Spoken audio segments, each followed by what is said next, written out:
And we are live. Excellent. So it is 8:45 on, let's check my diary, 19th of September, and it is day 13, I believe, of the 21-day challenge. And I realise it's a Saturday, so not many people are actually going to come on and watch this. So I'm just going to talk to myself for a bit, and you can watch back when you feel that you're able to. If you're out enjoying a Saturday night, great, well done to you. I'm sat indoors because I don't really go out on a Saturday night anymore. I prefer to stay in and watch Netflix. But anyway, let's talk about the right time to do a diet, because one of the things I hear a lot from people is that it's not the right time for me to start a diet. It's not the right time for me to start losing weight. I've got all this stuff coming up, and I've got my birthday, and I've got this and that and the other.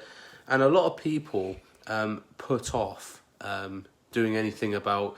And when I talk about diets, what I'm talking about when I'm talking about a diet is eating the right way to get the body you want. When I talk about a diet, I'm not talking about, we're going on a diet and we're going to restrict everything and feel horrible and everything else. When I talk about a diet, I'm talking about eating the food you like to get the body you want. It's not a horrible thing. But many people perceive a diet as being a horrible thing, and this is why they say it's not the right time for them to start, because they think they haven't got the willpower, they haven't got the, I suppose, the strength to inflict that diet upon themselves. And this is something that is in their mind because they've probably done 10 or more other diets which have been exactly like that, which have been very restrictive and very horrible to do, and they didn't like it, they didn't feel like they were enjoying it, but they did it so that they could lose the weight to get into their bikini or their swimsuit or their shirt for work or whatever. And they endured it for as long as they possibly can. So when I talk about a diet, I'm talking about the diet that you don't need to change for the rest of your life, because it's something that adapts as your lifestyle adapts and you enjoy the food that you eat. That's the diet I'm talking about. So when people think about, it's not the right time to start a diet, my answer to that is, well, okay, let's think about all these things you've got coming up. If it's a birthday, if it's a kid's birthday, a wedding anniversary, a holiday, all those things, when is it that you haven't got something like that happening? Because unless you're a hermit, like me, because all I do is sit in my house all day, sometimes go to eat at Frank and Benny's and sometimes go to the gym to work, you have a life and you do stuff and you go out and do things and you meet your friends and you go on holiday and you go out to the pub when it's not closed because of coronavirus, and you go and do all these things with your mates because you've got a life, you've got a social life. So when is it the right time? When you're, maybe when you're in lockdown and you can't go anywhere, maybe that's the right time to do a diet. But apart from that, hopefully not going to be another major lockdown happening soon. And if you're watching this video 3 or 4 years in the future, you might have forgotten about lockdown, but yeah, it's still a thing now. But yeah, it's never the right time, in inverted commas, to do a diet, because there's always something that's going to pop up and put strain on your willpower, on your desire to succeed.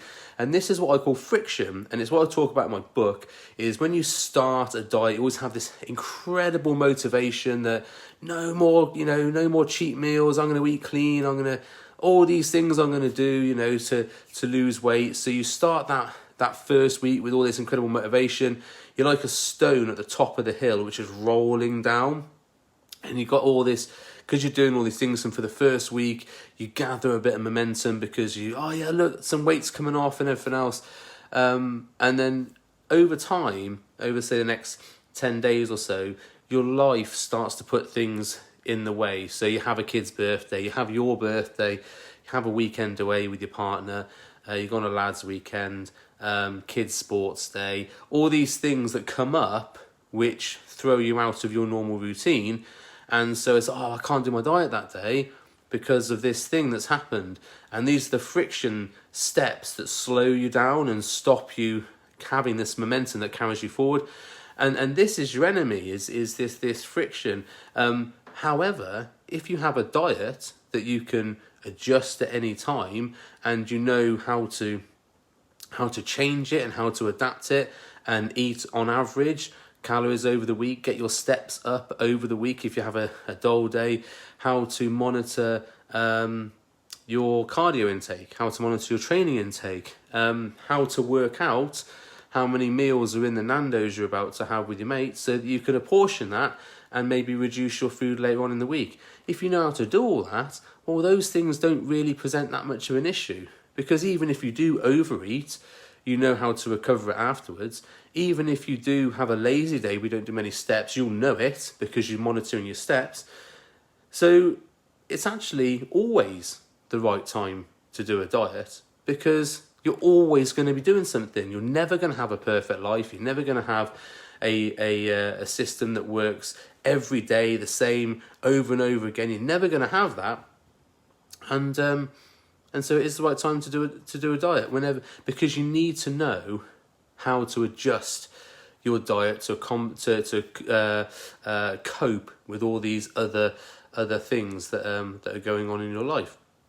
So that's the moral of the story, really, and that's the purpose of this video, is that you might be thinking, oh, it wasn't really the right time for me to start the challenge. I'll have to wait until Zed's birthday is over, or until Dorothy's anniversary is over, or whatever, or until we go on this holiday. I'll come back and start my diet after that. Well, the right time to start is when you've got those things happening, when you can actually go, right, this is something that's going to upset my apple cart. How am I going to deal with it? And if you can deal with those things and get through it and hit the 80-20 rule as you're getting through it, well then, when things are perfect, you're probably going to be 99% to 100, and it's going to be easier because there's going to be none of these things coming up. So the best time to start a diet is when you have all these other things that you can cope and adapt to, rather than starting it when everything's perfect, although, there's arguments for that as well, and only coping with things as they come up. So, So the best time to start a diet is always, I think possible exceptions to that is if you are just about to go on holiday. It's probably not a good idea to start a diet then, because you can't really track things, or maybe someone's died in your family. That's the another thing I would say is probably not the right time to be thinking about dieting. But I suppose all other times, there's reasons to say that actually those things help you cope and help you adjust your lifestyle.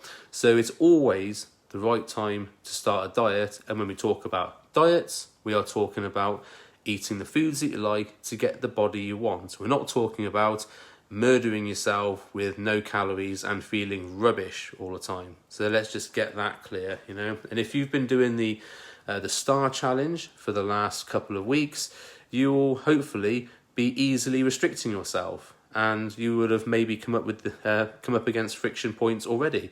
If you've done the MyFitnessPal task and worked out MyFitnessPal, you might also have been thinking about, right, well, how many calories have I had today, and what these things that have caused me to overeat, how can I adjust for the next day? So there's that. And something interesting as well, which someone raised, one of the people in the group who messaged me, they were saying that actually their diet is pretty much on point. So it was very hard for them to do the STAR challenge because they couldn't really eliminate things because they had their calories calculated, but they were still not happy with how they looked. And so what I said to her was, why not then make your activity your stars? So if your diet is pretty much there and you can't really restrict anything else, why don't you make 1,000 more steps one of your stars? You get 3,000 more steps in a day when you've only been having 6,000 steps in a day. That's 50% more activity, more neat activity. Imagine that, how much energy you're going to be burning. So don't think about the stars as, and it's something I hadn't really thought about until today, when we had this discussion, but if you had the stars as activities and not food, potentially there's a increase in the calorie outside. So there's that as well. So there's something to think about. So thanks for watching. I know it's a Saturday evening, probably got better things to do than watch me rant on about nutrition. But if you're watching this back on Sunday or the Monday, please comment below. We are nearly on 2 weeks, so tomorrow is going to be day 14. That's going to be two weeks, and then we're into the final week next week. So there'll be some more videos, some more discussions and everything else, and hopefully you'll all have got something from this and have started to make progress. So that's great. Okay, thanks so much for watching, and have a great evening. Bye bye.